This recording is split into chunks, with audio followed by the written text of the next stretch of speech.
ये कहानी एक ऐसे लड़के निखिलेश की है जिसे डांस का जुनून था।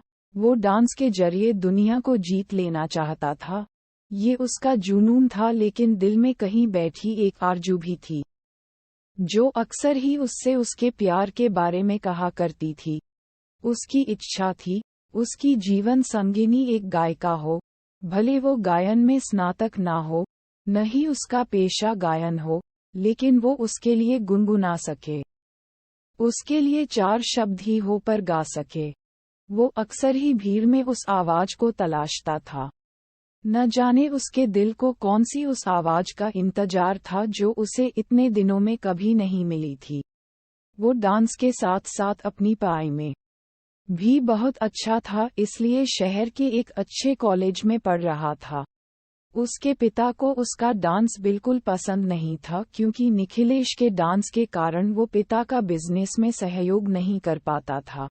निखिलेश डांस में इतना ज्यादा घुस चुका था कि उसकी ख्याति भी शहर में एक अच्छे डांसर के रूप में होने लगी थी। कॉलेज में अक्सर उसे गुनगुनाने की आवाज सुनाई देती थी जो उसके मन को विचलित कर देती थी। शायद यही वो आवाज थी जिसे वो ढूंढ रहा था। जब भी वो उस आवाज को सुनता, उसका पीछा करता, लेकिन उसे कभी वो लड़की नहीं मिलती जिसकी वो आवाज थी। कई दिन बीत गए, उसे बिन देखे ही उस आवाज से प्यार होने लगा था। उसने अपने दिल ही दिल में उस आवाज के अनुरूप एक तस्वीर बना ली थी और अपने सपनों में उस तस्वीर से मोहब्बत करने लगा। एक दिन उसे फिर से वही आवाज सुनाई दी। उसने भागकर देखा तो कॉलेज के बगीचे में 2 लड़कियां बैठी थी। उसे आज वो लड़की दिख ही गई जिसकी आवाज उसके दिलों दिमाग में छाई हुई थी। वो दोनों बहनें थीं जो हमेशा ही साथ रहती थी। उनमें से एक का नाम आभा और दूसरी का नाम प्रतिभा था। आभा स्वभाव से शांत थी, अक्सर ही अपनी बहन के पीछे चुप सी खड़ी रहती थी। उसकी मुस्कान बहुत अच्छी थी, वो दिल की जितनी साफ थी उसके चेहरे पर भी वही निर्मल भाव थे, लेकिन वो दिखने बहुत साधारण थी। और इसके विपरीत प्रतिभा आज के ज़माने की मॉडर्न लड़की थी जो बहुत बिंदास रहती थी, फैशनेबल कपड़े पहनती और घूमती फिरती एक जिंदादिल खुश मिजाज लड़की थी। जब निखिलेश ने प्रतिभा को देखा तो उसकी आंखें थम गई। उस नशीली आवाज के पीछे ये सुंदर चेहरा देख निखिलेश सनसा रह गया और अपना सब कुछ उस पर लुटा बैठा। हर वक्त वो इस कोशिश में रहता कि कैसे भी प्रतिभा से उसकी बात हो, इसके लिए उसने उसे फेसबुक पर फ्रेंड रिक्वेस्ट भी भेजी।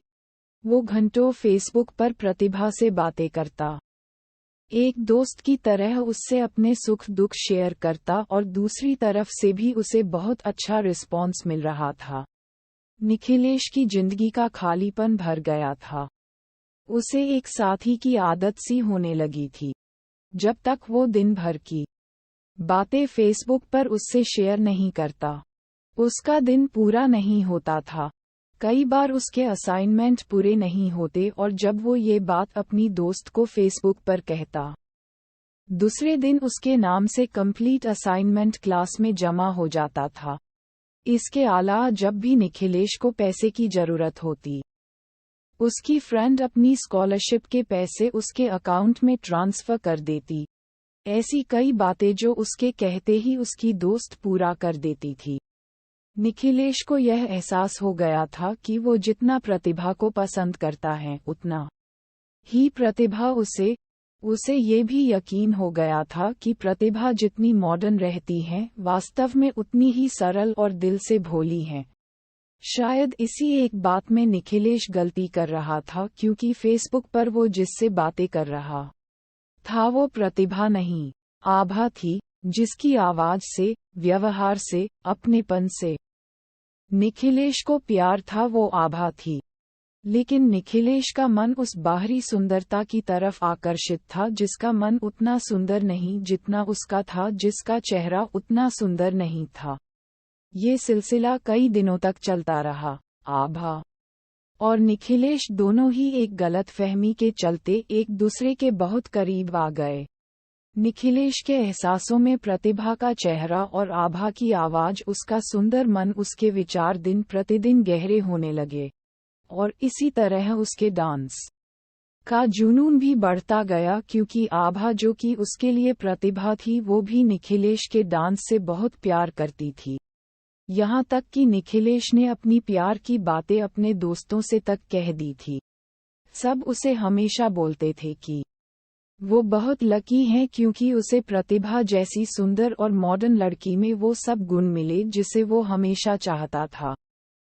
एक दिन उसने फैसला किया कि वो प्रतिभा से जाकर अपने दिल की बात कहेगा, और उसने वही किया। उस दिन वो बहुत अच्छे से रेडी हुआ और हाथों में गुलाब के फूलों का गुलदस्ता लेकर प्रतिभा से मिलने गया। प्रतिभा अपने दोस्तों के साथ बैठी थी और वही उसके साइड में आभा भी थी। निखिलेश उन दोनों की तरफ बढ़ रहा था, जिसे देख आभा के दिल में अजीब सी बेचैनी थी, क्योंकि वो लोग आज तक रूबरू नहीं हुए थे, पर कहीं ना कहीं उसे बहुत खुशी भी हो रही थी। जैसे ही निखिलेश उन तक पहुंचा और उसने हाथों में गुलाब लेकर घुटनों के बल बैठकर प्रतिभा को प्रपोज किया, ये देख आभा स्तब्ध रह गई और उसे सारी बातें समझ आ गई और वो चुपचाप वहां से चली गई। थोड़ी देर तक सब शांत रहा और एकदम ही प्रतिभा जोर जोर से हंसने लगी और उसने अपने दोस्तों के साथ मिलकर निखिलेश की बहुत हंसी उड़ाई और कहा कि तुम क्या सोचते हो, मेरे जैसी मॉडर्न लड़की एक नचया से शादी करेगी? मेरी पसंद तो एक पैसे वाला बिजनेसमैन है। और वो निखिलेश की बहुत बेइज्जती की। निखिलेश अपने गुस्से को पीकर वहां से निकल गया। तभी उसे आभा मिली। उसने निखिलेश से माफी मांगी। उसे बताया कि फेसबुक पर वो जिससे बात करता था वो खुद आभा थी। ये सुनकर निखिलेश और गुस्सा हो जाता है और अपना पूरा फ्रस्ट्रेशन आभा पर निकाल देता है। निखिलेश में फॉर्म भरा और जमकर तैयारी भी की। उसके चेहरे पर शांति और खुशी के भाव थे, जिसे परिवार और ऑफिस एम्प्लॉई समझ रहे थे। वो दिन आ गया जब कंपटीशन था। निखिलेश ने बिल्कुल तोड़ू परफॉर्मेंस दी और वो जीत गया। जब उसे पुरस्कार मिला तब सबसे आगे आभा खड़ी ताली बजा रही थी। उसे देख निखिलेश के चेहरे पर वही गुस्से के भाव आ गए और वो वहां से निकल गया। जब वो घर आया तो घर में उस शुभचिंतक ने फूल भेजकर उसका अभिवादन किया। साथ ही उसे एक लेटर भी लिखा जिसमें था कि आने वाले कुछ दिनों में उसे एक सरप्राइज मिलेगा। निखिलेश चौंक गया। उसे बार बार उसी बात का ख्याल सताने लगा। एक दिन शाम को घर लौटा तो घर पर प्रतिभा और उसके माता पिता प्रतिभा के रिश्ते के लिए आए थे। असल में आभा ने प्रतिभा और निखिलेश की शादी के लिए अपने माता पिता और प्रतिभा सभी को मना लिया था। आभा हर हाल में निखिलेश को खुश देखना चाहती थी, इसलिए पहले उसने निखिलेश को वापस अपने डांस से मिलवाया और फिर निखिलेश को प्रतिभा से। निखिलेश कुछ देर सभी के साथ बैठा पर उसका मन नहीं लग रहा था। उसने कमरे में जाकर फ्रेश होने की इजाजत ली और वहां से अंदर चला गया। अपने कमरे में बैठ निखिलेश सारी बातें सोच रहा था कि कैसे उसने एक आवाज सुनी, फिर उसकी बात आभा से हुई। वो कितना खुश था जब आभा हर परिस्थिति में उसके साथ न होते हुए भी थी। लेकिन ये सब उस दिन खत्म हो गया जब गलतफहमी दूर हो गई। लेकिन फिर से उसे वही सब महसूस हुआ जब उसने उस शुभचिंतक के लेटर को पढ़ा और उसकी बातों को माना। निखिलेश ने एकदम ही शुभचिंतक वाले लेटर निकाले और उसे असाइनमेंट की कॉपी से मैच किया। उसे समझ आ गया कि इस सब के पीछे कौन है। उसे सारी बातें समझ आ गई और यह भी कि वो क्या चाहता है। वो कमरे से बाहर आकर सबके बीच बैठा और उसने प्रतिभा के पिताजी के हाथ पकड़कर कहा कि मैं शादी के लिए तैयार हूँ, पर मेरी एक शर्त है। मैं प्रतिभा से नहीं, आभा से शादी करना चाहता हूँ। वो सभी को कहता है मैं भी औरों की तरह सुंदरता में प्यार ढूंढ रहा था, ये भूलकर कि मुझे जिस आवाज से प्यार था उसका चेहरा ये तय नहीं करता कि आवाज कितनी सुंदर है। मेरे दिल को जिसने छुआ था असल में वो आभा ही थी। उसकी पूरी बातें सुन सभी की आंखें भर गई और निखिलेश और आभा एक हो गए। आभा का मन बहुत साफ था, इसलिए उसे उसका प्यार मिलता है, और तभी तो हम कहते हैं मन चंगा तो कठौती में गंगा।